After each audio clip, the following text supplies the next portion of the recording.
back again because we were lucky enough to get another new early song from the Monkees album, Good Times. This one is called You Bring the Summer.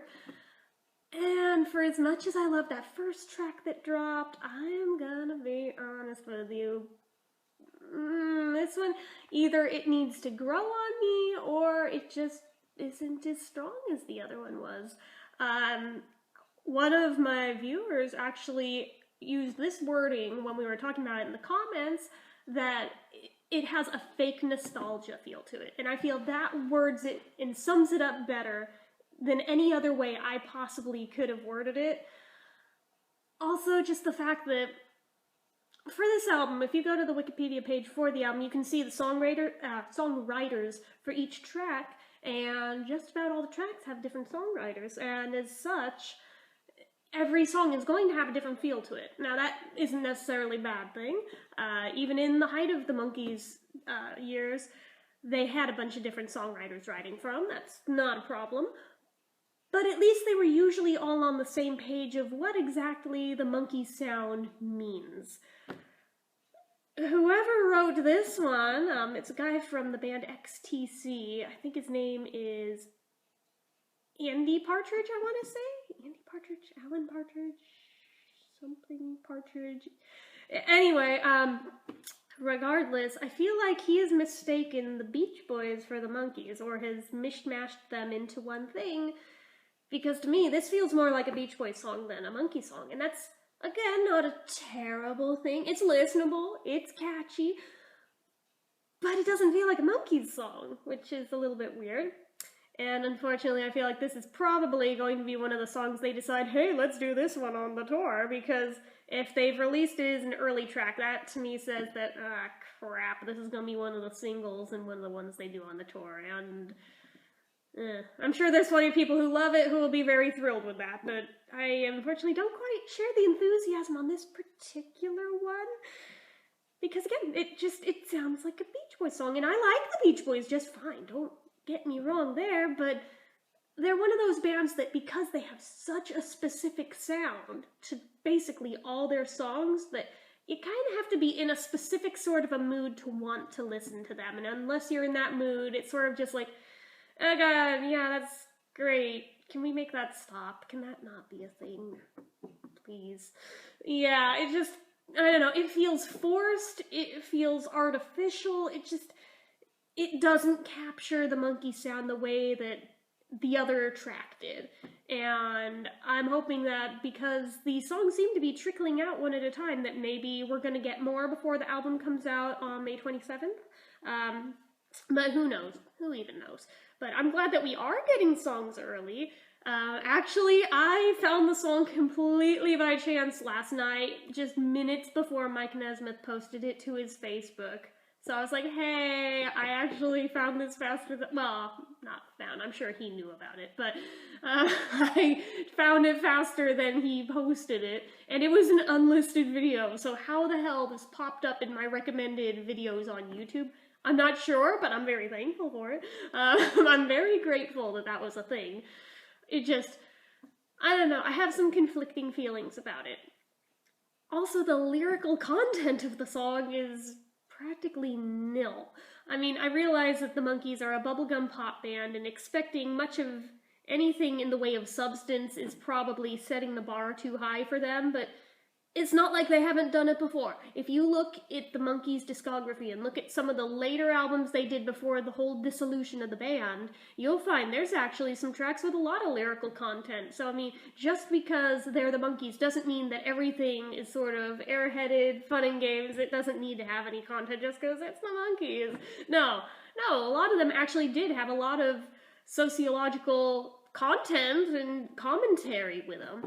And I know that my go-to example of this is their song Mommy and Daddy, which if you haven't heard, A, you're probably not that hardcore of a Monkees fan as I am, but, and two, you probably haven't listened to the stuff beyond the greatest hits very much, but I would highly recommend you go search it out. I'm sure you can find it on YouTube. If you can't, go to Spotify, because I know all the albums are up there. I just actually found out yesterday when I was trying to see if there's anything else from the new album up on there. But Not yet, if you're wondering. But regardless, there are ways of listening to the tracks without necessarily having to commit to buying them if you're not as into them and just want to explore a little.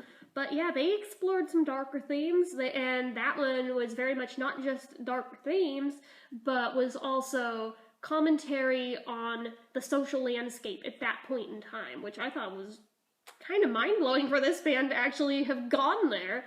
But I have all the more respect for them for having done it. But anyway, with this one, not so much. Just, no, it doesn't really cut it for me. I'll stick with the other track for now till we get some more stuff released from it, I guess. The one thing I did really like about this, though, however, you can really hear Nez's voice in it, in the harmonies, very, very distinctly. That I like. I very much approve of that. And there's one point where you can almost specifically pick out Peter's voice, but I feel like you can hear Peter more on the other track that was released that I already did a video on. So between the two, at least they're involved, for sure they're involved. I'm not sure if they get to sing lead vocals on anything or not, or if they're just leaving it all to Mickey on this. Hopefully they each get at least some representation in the tracks. I'm pretty sure Nez gets at least one because I recognize one of the song titles as something that he posted. It's a free track a few years ago on his Video Ranch website. Oh gosh, what was it called?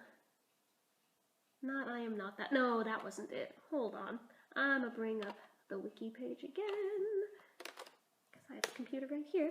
Hang with me, folks.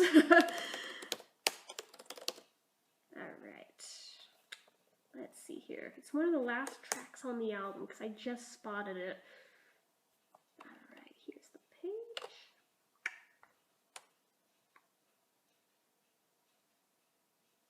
I Know What I Know. That's what it's called. Okay. But yeah, so actually, while I'm on here, I may as well just read you the track listing so you guys can get a sort of feeling for what all is on here. So the first one is just called Good Times. Apparently was written by Harry Nilsson, so I'm curious now if this is the song that I'm thinking of or if it's something else. But I have a niggling little feeling I may know the song in question without even having listened to it yet. The second track is the one that we're talking about in this video. Third track is She Makes Me Laugh, which we already talked about. Fourth track is called Our Own World. Fifth track is Gotta Give It Time. Sixth track is Me and Magdalena. Seventh is Whatever's Right, which for some reason I kind of have a gut feeling that's gonna be a Nez song, but I could be wrong. I'm kind of having fun trying to pick and choose which ones I think are gonna be sung by which guy, but I could be entirely wrong. The next track on it is Love to Love, which I know that one's Davy's representation on the album because there actually was a released version of that back in the day, but this is supposedly an alternate take of that they built on top of. After that is a song called Little Girl, which, you know, I feel like on an earlier album they did, there was a track with that title. It was either the Monkees Present or Instant Replay, if I'm not mistaken, but it was sung by Mickey, if it's the song I'm thinking of. It's entirely different. They just went ahead and reused the title for an entirely different song, which wouldn't be the first time they've done that either, because they had two different tracks called You and I that were very different songs. One sung by Nez, one sung by Davy, released about 30 years apart from each other. Yeah, so I mean, it wouldn't be the first time if it is a completely different song. After that, we have got Birth of an Accidental Hipster. And of course, it would be written by Noel Gallagher and Paul Weller. They are hipsters, but I'm hoping I'm not going to hate it, because I'm not really a fan of either one of them, but, I don't know, not necessarily deal-breaker territory. I'd have to hear it to know. After that is I Wasn't Born to Follow. Then there's the I Know What I Know track, and then I Was There and I'm Told I Had a Good Time, which I can pretty much guarantee has to be a Mickey song. If any of you have ever heard his dialogue he does on stage about meeting the Beatles and just the 60s in general, yeah. And then the Japanese edition bonus track. Come on, mouse work. Where did my cursor go? My computer may have just... Oh, here we go. Okay. Show it. Yeah, there's one on the Japanese edition that's called Love's What I Want. There's an FYE edition with a bonus track called A Better World.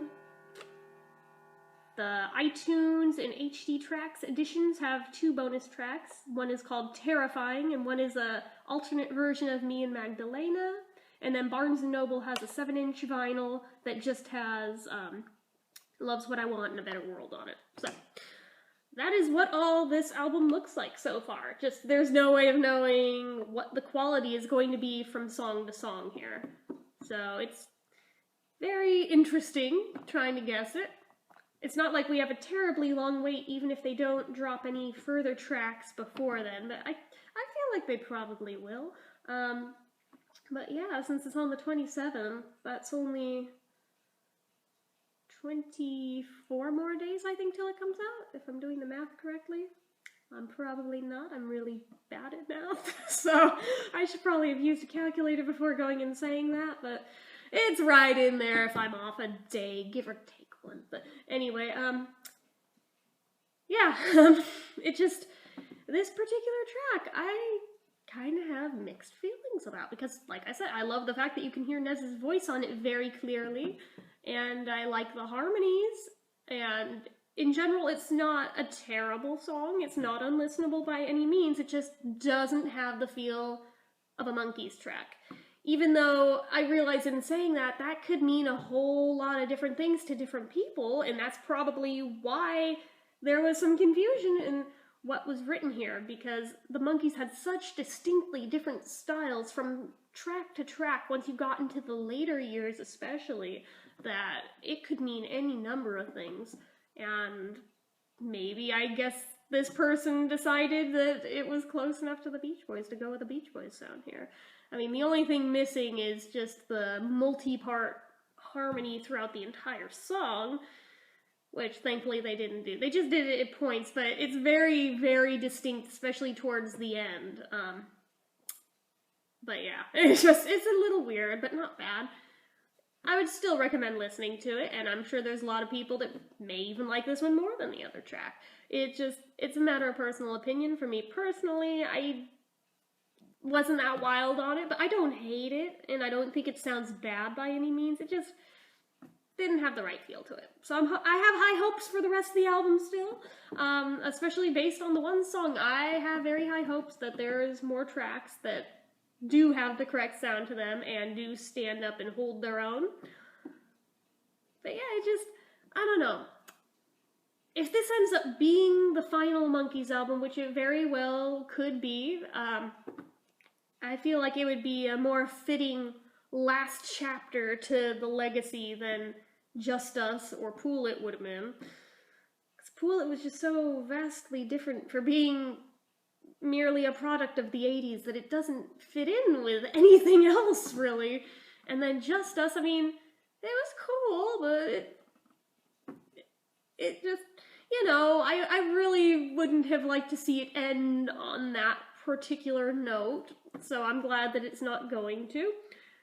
This, I mean, even if it does have a fake nostalgia factor, that's alright. I mean, these guys are in their 70s. What do you expect? They're not gonna sound like teenagers anymore. That's just the reality of life. So, but again, they don't sound bad. They do not sound bad, don't get me wrong. I don't hate it. I mean, I will still listen to it, maybe not as heavily in rotation as the other song, but, because that one was basically non-stop and just figured I had finally chilled out with it, and, oh hey, another new song, I guess I'm gonna go listen to that non-stop now, and then I listened to it, was like, or maybe not, maybe not, but I'm sure there's other people who might be doing exactly that, who knows, but, we shall see where this goes. I'd like to know if any of you have listened to this track. What did you guys think of it? I really would like to know and have this open discussion down in the comments if you feel like doing it. If not, that's cool too. And I guess until the next track drops. Until next time, bye!